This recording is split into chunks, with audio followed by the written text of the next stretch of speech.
What's up everyone, how's it going? This is Waj from the MW Technology channel on YouTube. So the Samsung Galaxy S6 and S6 Edge just got recently announced, and even though there's a lot of great features that those new phones offer, I still think that the original Samsung Galaxy S5 from last year has a couple of different benefits that even the new phones don't carry over. So in this video I'm going to be discussing my top 8 reasons of why you shouldn't consider upgrading your existing Samsung Galaxy S5 to the new S6. So if you're interested, let's get right into my list. Now starting off my list, the new Samsung Galaxy S6 actually has USB 2.0 capabilities versus the older S5 actually had USB 3.0 micro USB connectivity, which is going to give you faster overall data transferring speeds, and it's a newer standard. So I think if you're buying the new phone, you should get the latest and greatest connectivity. Even though people are transferring data wirelessly, it would have been still nice to have USB 3.0 connectivity, and that's unfortunately not the case. Next, the GS6 and the GS6 Edge also has a Gorilla Glass front and back, and one of the problems of that is that it gives a pretty shiny overall finish, which some people may not like, and it's a huge fingerprint magnet. If you've used a phone with a glass back before, such as any of the Xperia Z2, Z3 phones, you know that those phones are really annoying to clean, and they're getting fingerprints all over the place. Even though you're going to be holding the phone mostly on its metal sides, occasionally you are going to touch the back of it and you will get a fingerprint. And some people don't want to use cases these days,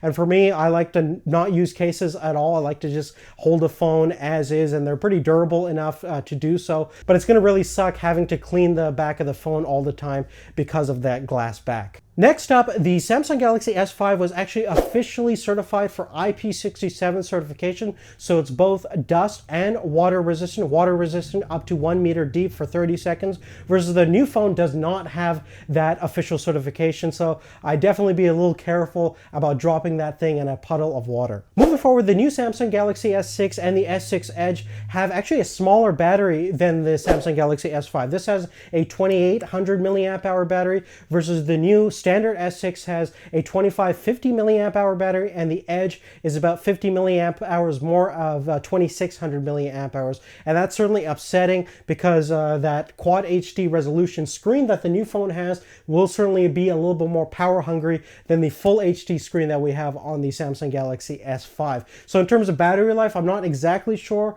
how well the new phones will perform, but this phone was certainly fantastic in terms of delivering all-day use without any hiccups, without any problems. And continuing forth with the theme of the battery, one of the biggest issues of the Samsung Galaxy S6 and S6 Edge is that they don't have a user removable back, so you cannot access the battery itself. And that was a huge advantage to a lot of Samsung Galaxy S owners, and a lot of Note owners swear by this feature, because if you're a power user and you continuously use your phone and you're away from a wall outlet, or you can't charge it all the time, you can just buy a whole bunch of these batteries on eBay and just go all day long, all week long, whatever you want.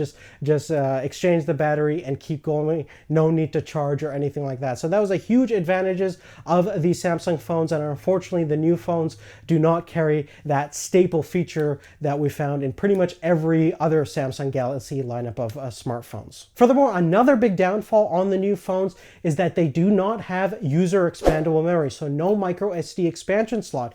Again, that was a huge benefit of some of these phones. People who watch a lot of movies, music, they need their storage, and sure, you can buy the 32, 64, and 128 gigabyte models on the new S6, but it was certainly nice to kind of save a little bit money on the internal memory and then get a 128 gigabyte card on eBay or something like that, and just go crazy with your media consumption on your smartphone. And unfortunately, that's not the case on the new phone. Now moving right along, because the new phones have a glass back, it's very hard to open up the back of the phone for repair purposes. Since the older generation Samsung Galaxy S5 had that removable back, you can easily access all the different screws, and you can change out parts, switch out the screen a lot easier, and it was very easy to repair, very easy to deal with. A lot of do-it-yourself repair kits were out there, and a lot of people fixed their own phones because they were a little bit technically minded enough, versus the new phone with that glass back is going to be very hard to access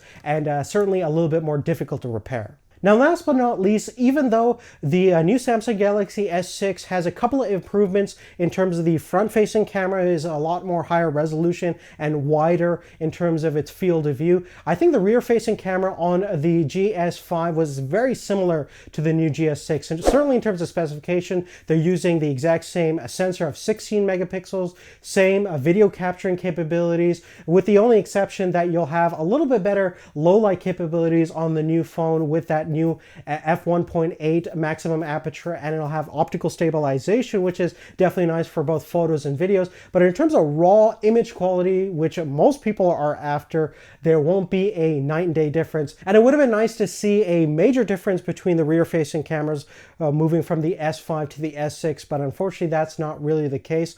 Additionally, the rear-facing camera on the S6 protrudes quite a bit compared to the S5, which protrudes a little bit too, but not nearly as much as the new phone. So some people definitely have an issue with that, and it definitely takes away from that sleek, thin overall design that the S6 tries to maintain. But on that, guys, that's really it. Make sure to leave your comments down below on what you think of the whole video, and definitely let me know if you have any other concerns that I perhaps didn't mention in the video. Love to hear all your thoughts and opinions. And if you want to hear my counter argument to this video, I have another video up on the channel that discusses my top 15 reasons why I think you should upgrade to the S6 if you're an S5 or an S phone owner, or perhaps if you're just interested in seeing what the new S6 has to offer. So definitely check out that video if you haven't already. Give us a thumbs up if you like this video, and we'll see you later. Take care.